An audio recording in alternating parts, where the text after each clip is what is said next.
Real Estate 101, Take 1. Hi and welcome to Realtor 85383.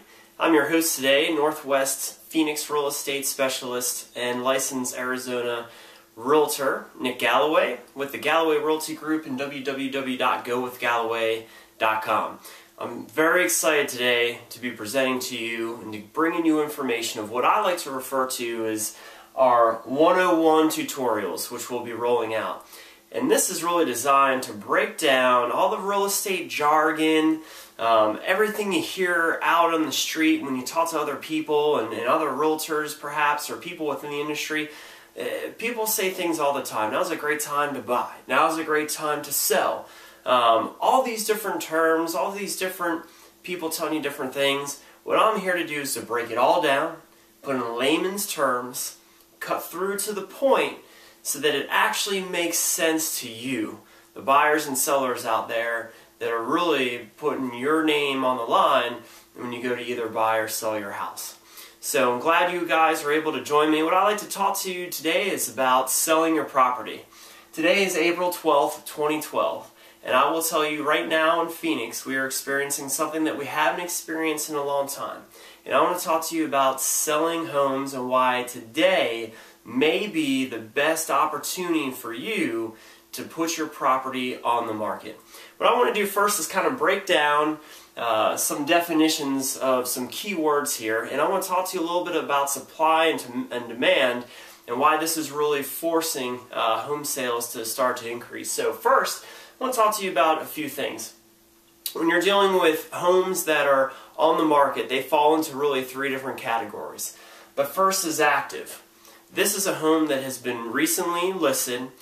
There has not been an accepted offer on the property. It's not pending, and it hasn't closed, which means it's still available.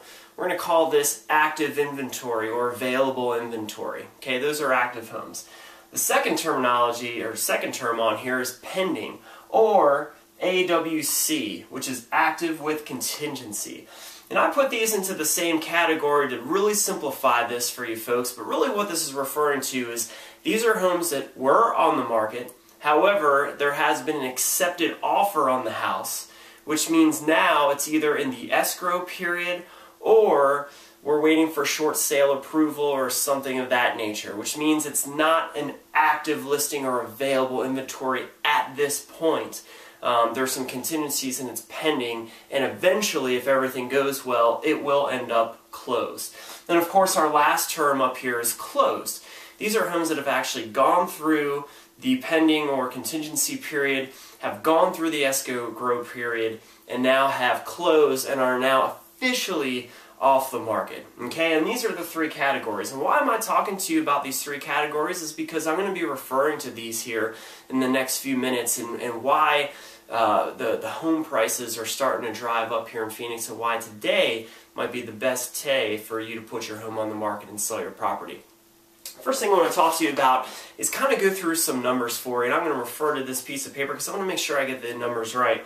But in the last 30 days, the number of active homes currently in the Phoenix market is 2,144. And that's through the MLS that I pulled out this morning. There are currently 5,250 homes pending. So let me write these numbers up on the board for you. So 2,144 homes are active. There's 5,250 pending. And 2,047 have closed over the last 30 days. And so what does this mean to me? This means that currently there's just over 2,000 homes that if a buyer wanted to put an offer on that property, this is really at the end of the day what they would have to choose from. However, in the last 30 days what we've seen is 5,200 homes go into the pending or active with contingency status, which means an offer has been accepted and we're waiting for the approval and close of escrow process. And in the last 30 days, 2,047 homes have actually closed. So when you add these two numbers up, we'll just round this and we'll call this about 7,300 homes have actually come off the market or are not available to put a contract on or put an offer on the property. Which means this is really the number of available or active, of course, hence the term, homes that are available out there on the market. And what this translates into amazingly, and this is for Phoenix now, what this translates into amazingly is approximately just over 1 month of inventory that's actually on the market. So what does that mean? There's 1 month of inventory on the market. What the heck does that mean, right? Typically and traditionally in the Phoenix metropolitan area, anywhere from 3 to 6 months of inventory in a particular market for here is considered normal or average. Anything over 6 months of inventory is considered more or a surplus of inventory, which would translate into a buyer's market. Anything less than 3 months of active inventory, okay, translates into a seller's market. And what this really comes down to is supply and demand. So take exactly what I've said here, and this is, very simply put, how this translates into. So the supply that we currently have on the market over the last few months has been heading down. Okay? Less of a supply. If I'm a home buyer, or you're a home buyer and you're looking for homes to put offers on, you're running out of inventory. There's not a lot out there that you can actually look at and put it on. What this then does is it drives up the demand. There's still plenty of buyers. The investors have come back into the Phoenix market, okay? So the demand for homes in the valley has increased, okay? And it's very strong. So when you have a dwindling amount of supply, it's naturally going to increase the demand. And what this does, very simply put, is it does this.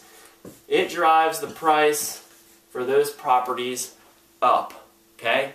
If there's only one house and there's 10 buyers, and the 10 buyers have one house to choose from, guess what? They're going to be putting offers on that house. That's going to translate into multiple offers. Typically, what you'll see is that'll tend to drive the prices up, and there's lots of things that your realtor can work with you on and help you get the best price for the home that you're trying to sell. So as you can see here, this is exactly what's happened. These are the actual numbers. This is actually what's happening in the market today in Phoenix, in the Northwest Phoenix Valley. And this is why, if you've been on the fence, or maybe in the past you might have been $10,000, $20,000 under on your house, right? You owe a little bit more than what your house is worth, or whatever the case may be. I'm here to tell you today is the time to start rethinking that. Today you might want to take advantage of this changing and shifting market that we've been going through over the past 30 to 60 days. So again, my name's Nick Galloway with Galloway Realty Group. Feel free to reach out to me. You can visit me on the website at www.gowithgalloway.com. Make sure that if you do use a realtor, that they're giving you this information, that they're educating you so that you have control of your own destiny and make the best decision for your home and family. Thank you very much.